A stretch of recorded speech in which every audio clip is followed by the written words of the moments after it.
Hello, one and all, and welcome to Cinema Conversation, Episode 4. Before we get into the topic at hand, and it's a very good topic, I would like to address a few things.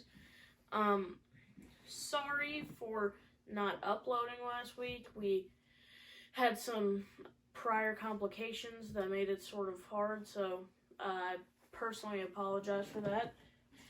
And so, that's about it. Anything else we need to address? Nothing else to address. Okay. Well, at the time you're watching this, it is probably January the 29th, so you know what that means. It's close to Groundhog Day. And what other movie would we talk about but Groundhog Day? The Bill Murray classic from 1993. And to address your most burning question, I know that I usually wear a t-shirt pertaining to the topic at hand, but I could not find my Ghostbusters nor Caddyshack shirt, and I do not have a Groundhog Day shirt, so the best that I could do is a Sandblot shirt that came out the same year as Groundhog Day. Okay. Alright, so let's just get into it. What do you like most about Groundhog Day? I like the different ways he tried to kill himself. Like every different possible way he invented to try to kill himself throughout that movie. And especially when he tried to kill himself for the groundhog. Oh yeah, when he had the groundhog driving, and he was telling him not to drive angry, don't drive angry, and then he drives off the cliff. That's a classic. All right, well we'll keep going back and forth. Honestly, my favorite part of the movie is the concept of the movie itself. This was actually a very revolutionary concept. Of living the same day over and over. To my knowledge, I don't think it had ever been done before. I don't remember ever hearing of it. There have been several movies that are like the movie Groundhog Day, where they intentionally make it like every day is the same day over and over and over. But this started and even like, everybody I know, they love the movie Groundhog Day. Like, even the people that aren't allowed to watch a lot of movies for various reasons, still love the movie Groundhog Day. And it started this whole surgence of holidays where it's just the same day over and over and over. Like, I've seen a lot of them for Christmas. Mm-hmm. Like, where it's Christmas over and over and over again. And a more recent example would be the Happy Death Day series, where it's her birthday over and over, but it's mainly the suicide part, except it's not a suicide, but it's a murder. Okay. I thought there was like another horror movie that was like that, where it's like, so, yeah, I probably just forgot, but, alright, what's another thing that you like about it?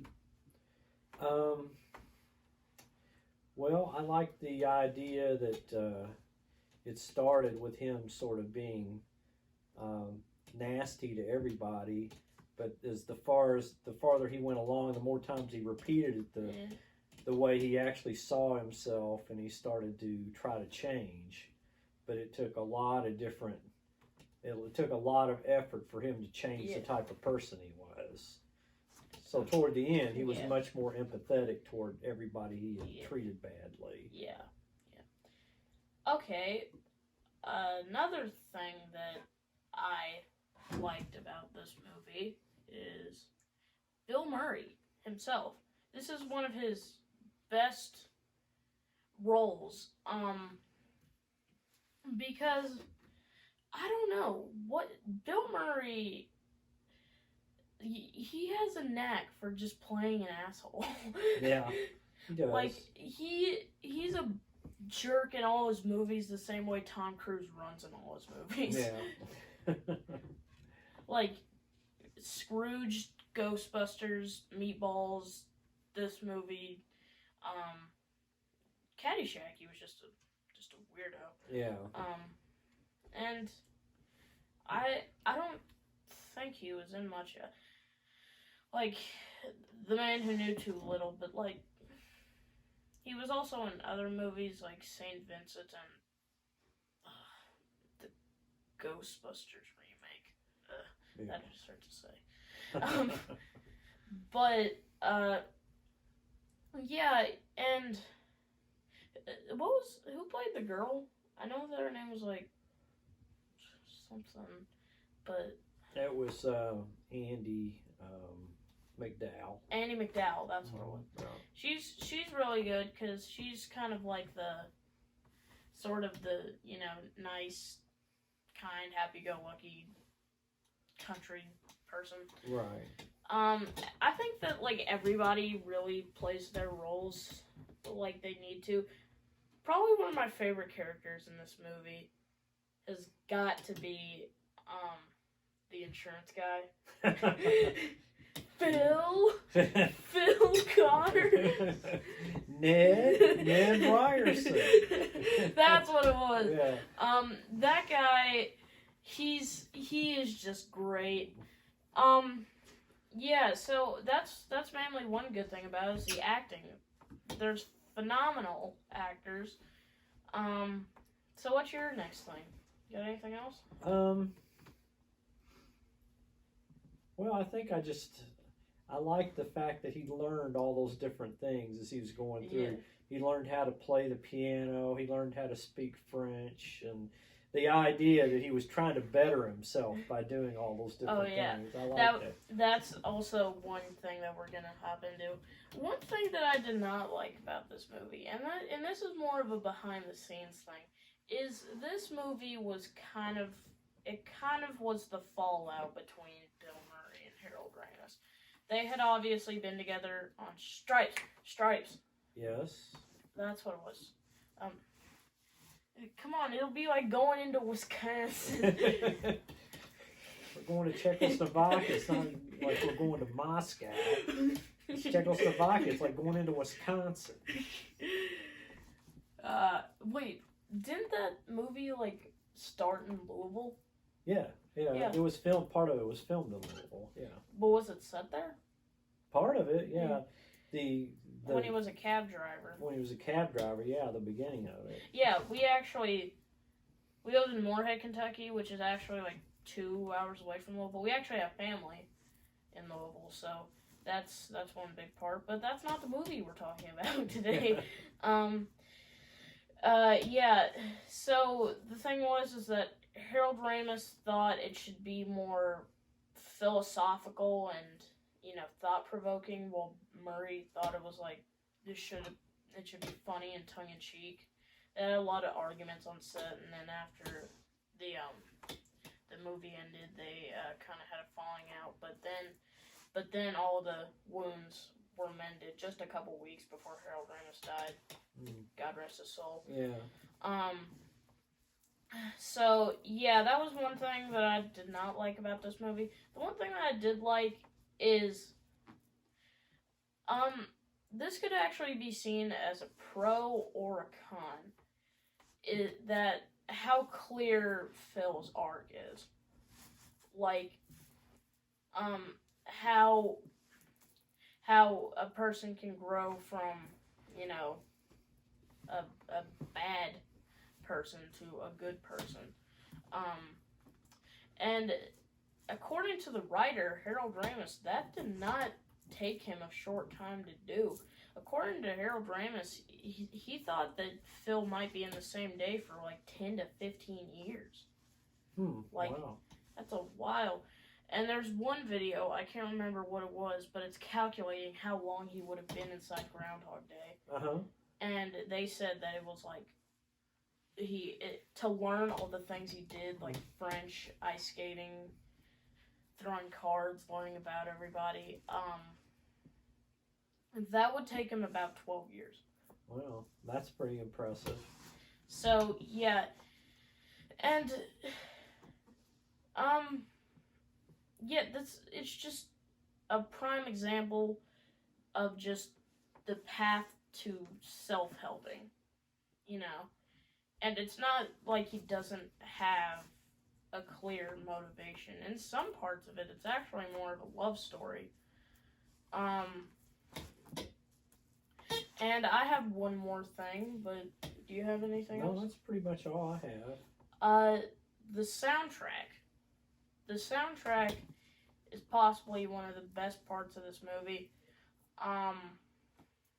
So, like, the little song that they play every time he goes into the... I've got you, babe. Oh yeah, there's... Sonny and Cher. Yeah, the Sonny and Cher. I knew that, but, like, what's the little song that they're playing whenever he goes to, like, see the groundhog, see his shadow? It's like that little folk song. Oh, you know, the Pennsylvania polka. Polka, that's what it was. Yeah. So it's got that, it's got the Cher song. I love the ending scene where he's at that, like, party thing and he's learned how to play piano. Mm-hmm. I Yeah. was like that. There have been some videos I've seen online that make fun of Groundhog Day, like, oh my god, I'm stuck in Groundhog Day, but I can't learn to play piano and pick up chicks like Bill Murray. So anyway, and then at the end it has this really good Nat King Cole song that I had never heard before, but actually I really enjoyed because of this movie. It took me a while to realize that my taste in music and the certain songs that I like are heavily influenced by movies. My favorite song of all time was in Goodfellas. Yeah, that's true. Yeah, that's actually the first time I ever heard my favorite songs of all time. It's more than likely been in movies. Yeah, that's probably right. But yeah, other than that, Are you wanting to do your tour of your stuff? Yeah. Do you wanna be in here while I do that? I probably don't need to be for that. Yeah. Well, anyway, Dad's gonna leave. You can go ahead and sign off. Dagger VHS. Okay. And I'll give you a tour of the room. So hi, this is me, and this is my room. It's a little messy at the moment. I'll just give you a tour around. So it's kind of been a work in progress. I kind of get lazy sometimes, and I don't put everything away like I should. This is a poster I made of Hitchhiker's Guide to the Galaxy. Here's some CDs here, mainly like Frank Sinatra, Dean Martin. Here's some board games. Here's some M&M stuff. Here's a D&D starter set. These are just some random Christmas decorations. Here's some clothes and just stuff I haven't figured out a place for. Just random pictures of different parts of my life. Here we have a Gremlins poster that I've already said is one of my favorite movies of all time. That's just from my trip to DC. Here's a chemistry kit, some goggles, toy microscope, New York City postcard, just some tools, a can of Tab soda, Baby Groot, Star-Lord, Voltron, aka Star-Lord, aka Peter Quill. I have this. I got this out of a Snoopy book. I have this. It's all the national days of the month. Today would happen to be National Green Juice Day. Here I have an I Want to Believe poster from the X-Files. Here's a Ghostbusters jumpsuit. Really enjoy that. Here's a Starship Enterprise parking sign. Here we just have some storage, things I haven't. Here's Fuzzy McCuddlebear. I got this for Christmas. Okay. Nintendo NES Mini. Voltron thingy. Shot glass. Puzzle cube. Snow globes. Autograph picture of Henry Winkler. It's one of my prized possessions.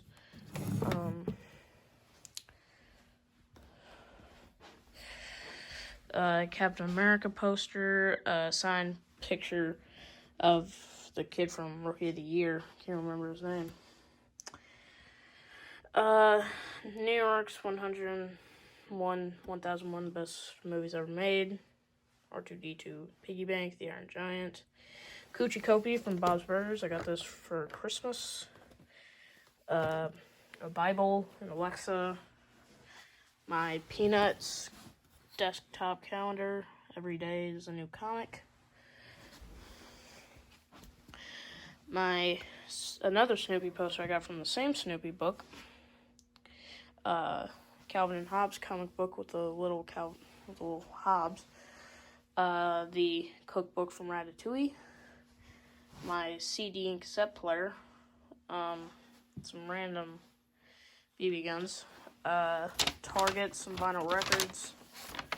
And there were most of my vinyl records and comic books, DVDs, etc. My turntable, my sound bar with the Bending with Babbage cookbook. Shout out to him. Star-Lord mask. And my Diary of a Wimpy Kid old school sign. I actually got that from my local bookstore. Office supplies, notebooks. My Michael Myers mask that I got for Christmas this year. And for the real meat and potatoes of this tour, the set where we film everything. I started to have this localized by movie, so let's just start over here. This is where the tour will get most in-depth. Here, I have the Die Hard visual history. I love this thing. There's so many different things in it. It talks about just the history, all this pulls out all the stops. And yeah, I love that. Some more things I got for Christmas. This John McClane figure. I love this. Whoops. So this is the backing to the box. I don't usually keep these things in their original packaging unless I need to. Especially for something like this that's so in-depth, thought I'd just keep the back. But look at how detailed this thing is. Like, even down to, like the things that he wrote on his arm or something like that. Die Hard VHS. This is the second one. It's probably the most mediocre one. 4 and 5 are bad. 3 and 1 are great. And this one's just kind of eh. Hans Gruber Funko Pop. The Die Hard 30th Anniversary Blu-ray and Steelbook. And one of my prized possessions, a Nakatomi Plaza replica with all the disc. Next, we have this little tabletop UFO, New York snow globe, a Home Alone storybook, an Elf eggnog glass, DVD, and stocking, Lethal Weapon on both VHS and DVD, and this is all my Christmas stuff. Miracle on 34th Street, VHS. Right here is just a little dollar with Michael Myers on it. We have several things I've gotten from Santa Claus, Indiana, which is about 3 hours away from here. Next up we have the Ghostbusters. This is the complete guide to Ghostbusters. This is the DVD. This is the behind the scenes book. I believe I got that at a yard sale. This is the glass. I got that at a comic book store in Lexington. This is the Stay Puff. A lot of these I think I got at a Walmart. A bookmark, a notepad, The Ecto-1 I got for Christmas when I was in 6th grade. The little card I got. Ghostbusters Uno, a lunchbox, flash drive, a little Hot Wheels version, a Ghostbusters symbol plush, and my favorite, a Slimer Funko Pop. Next we have like Vacation and Christmas Vacation. Here's like the cereal boxes, the Tervis, some eggnog glasses, a shot glass, 2 Funko Pops, Wally World parking sign, I love that thing, and just the Vacation DVD. Now for the 2 shelves of Peanut stuff. Here we have some comic books. This is the Snoopy book I was talking about. DVD. There's Sarge. Lil's Charlie Brown. Got a lot of Snoopy here. A little Valentine's chocolate thing. Snoopy back there. A picture of hockey Snoopy. Some cups, some mug, some Funko Pops back there. Some little action figures. Snoopy snow cone machine. Any self-respecting Peanuts fan would own one. Little Snoopy. Snoopy on his doghouse. That thing I just got at a flea market. There's a giant Snoopy Frisbee. And Charlie Brown. Happy Meal toys, little toys. I actually found this one, funny story, at in an alley next to a trash can in Liverpool. That's a really funny story. Snoopy Happy Meal toy, a tiny lunchbox. I have a regular size lunchbox. Pez dispensers, controller, some Peanuts comic books, some Peanuts DVDs, the calendar box, some like clay things, a comic book, instructions on how to make a Red Baron plane, the last comic, a coloring book, a little Snoopy, some Snoopy fall glasses, the 4-movie collection DVD, a wall calendar, and a picture by Charles Schultz himself. This is the Scream mask. I would have to say Scream is my second favorite horror movie. I do love horror movies.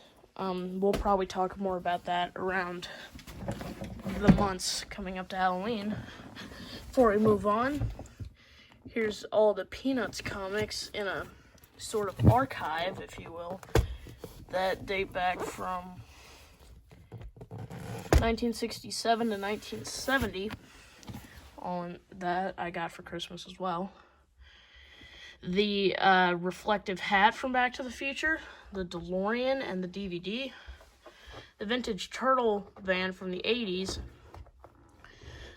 Duff beer from The Simpsons, BB-8 from The Force Awakens, and a Scream hunting knife that I bought around the Halloween months. Oh, here's a note. Some kind. These are the notes from last week. So, yeah, this Jack Ellis, Cinema Conversation. Whoopsie. Signing off.